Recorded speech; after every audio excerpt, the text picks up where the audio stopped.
ငါကြောင့်ဘဇူမစိတ်ထဲဆင်းရဲမှုမဖြစ်ပါစေနဲ့ငါကြောင့်ဘဇူမခန္ဓာကိုယ်ပေါ်မှာဆင်းရဲမှုမဖြစ်ပါစေနဲ့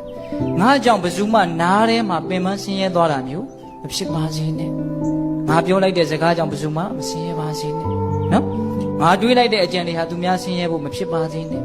ငါလှုပ်လိုက်တဲ့အလုပ်တွေဟာသူများရဲ့မျက်စိထဲမှာကိုလိုကန့်လန့်သူများရဲ့နားထဲမှာကိုလိုကန့်လန့်သူများရဲ့စိတ်ထဲမှာပူပန်သွားသေးတာမျိုးဆင်းရဲသွားသေးတာမျိုးဘယ်သောခါကာလမှာမဖြစ်ပါစေနဲ့